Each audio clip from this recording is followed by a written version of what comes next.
I propose the question that clause 6 be amended as proposed by the chair. Yes, Majority Leader. Chair, let me support that particular amendment because it is also in line with what we already did in the Government-Owned Enterprises Act to make sure that there's proper corporate governance in all these companies that are owned by government, and including a fund like this to dispel the fear of those who had fear that Treasury will have an overbearing control of this fund's board.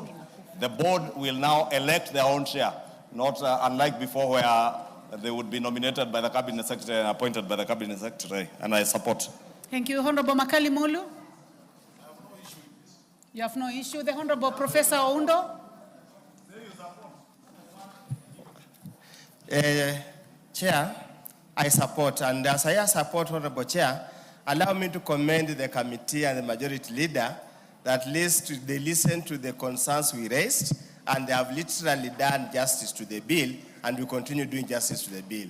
May the Almighty God bless you and increase the number of and increase the number of children in your compound. Thank you, Honorable Speaker. There is a point of order by the Majority Leader. You know, Honorable Speaker. What is out of order, Majority Leader? Honorable Speaker, you know, now, Chair, Honorable Undo is learning very well from Honorable Robert Mbui in speaking untruths. You know, we are legislating, Honorable Speaker.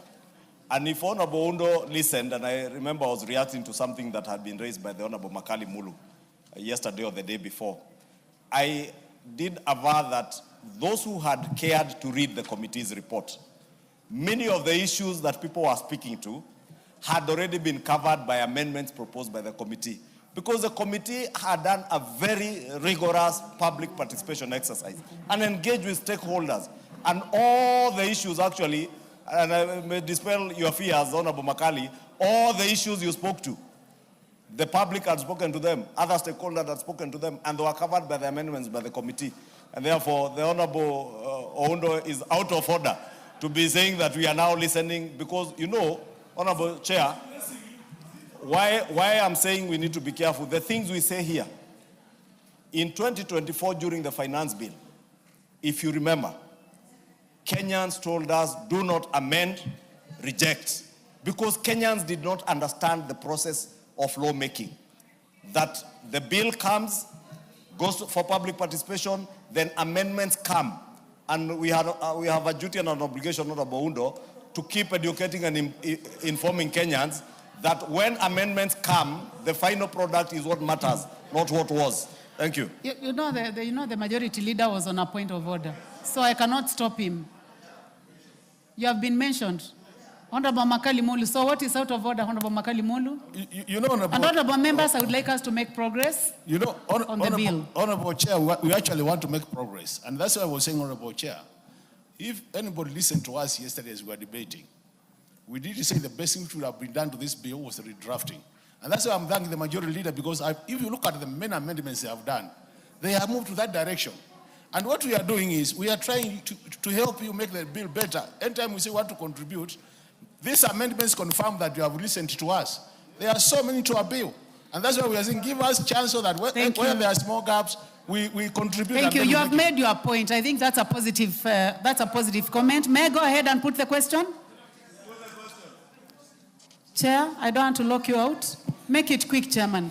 I'll make it very quick. Honorable Chairperson went to the members of the public. They cautioned us about members of parliament that are even coming to make their views to the committee. Because they say the members have an opportunity to vote for these decisions when they come to the floor of the House.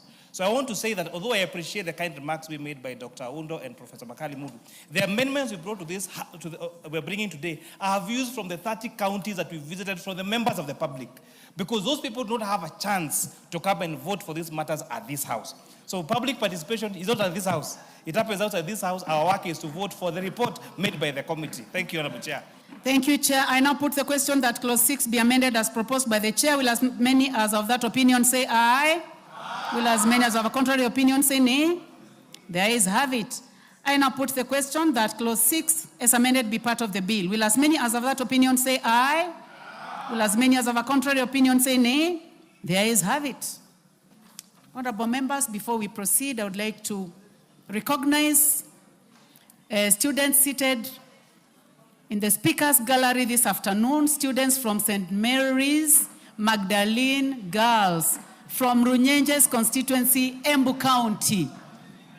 You are welcome to the National Assembly to continue observing proceedings of the House. Clause 7.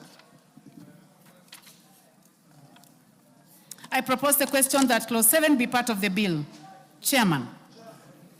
Thank you, Honorable Chairperson. Honorable Chairperson, I beg to move that Clause 7 be amended as per the order paper. And this is very important, Honorable Chairperson, and this matter also came from debate on Tuesday. But it's very important that, again, I reiterate what I said earlier.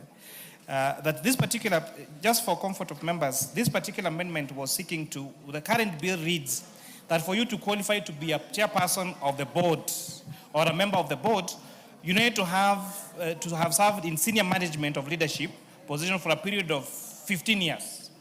So that would have meant that assuming you completed your undergraduate at 23 years of age like I did, and maybe worked in an entry-level job for 5 years, you'll be 28. And then for you now to go to senior management, you need another 5, you'll become 33, 34. And then for you now to have 15 years of experience in senior leadership, you'll be at least 50 years of age. But you had this being brought up in our public participation, and I want to take this opportunity to thank 2 young Kenyans who appeared before us in both Nairobi County and in Homa Bay County, one Joyce Chepkemboi and one Jane Ichung'wa, a member of an organization called We Care, which is a young people's advocacy program, many belonging to, whose many membership is university students. And they have always appeared before our committee with very serious proposals.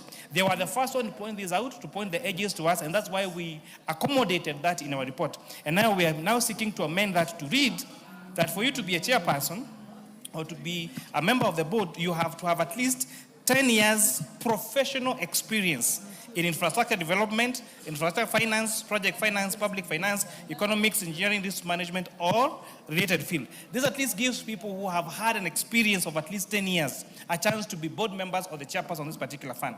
This recognizes that there are very many young people who are out there doing amazing things, and they don't have to be 50 years of age. They are way less than that, but they are making really shoulders, and they are captains of their field, and therefore those people have an opportunity to contribute as board members, as the chairperson of this very critical fund that will catalytic our infrastructure funds in the country, the National Infrastructure Fund Board. I beg to move, Honorable Chairperson. Thank you. I propose the question that Clause 7 be amended as proposed by the chairman. Any interest in this? Honorable Dr. Pukose? I was trying to look to my left. Chair, as much as I support it, you know, this is a fund that will deal with national infrastructure in areas that we are talking about: national highways, railway networks, air and seaports, electricity generation, transmission and distribution, water reservoirs, irrigation, and agribusiness infrastructure. Now, when you limit it to lawyers,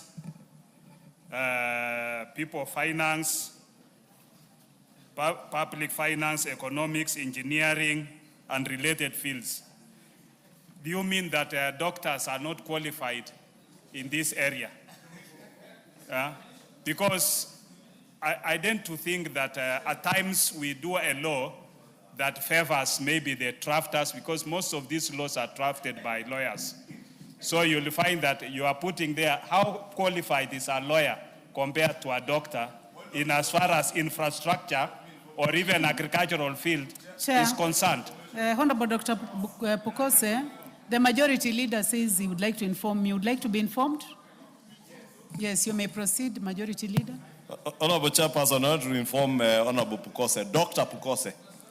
This is why the law says at the end, risk management or a related field.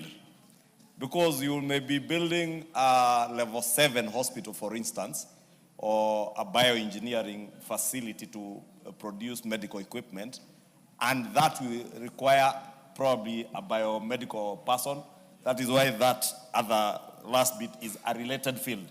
So doctors, lawyers, software engineers, they're all, even software engineers like Honorable Bowen, are included in this.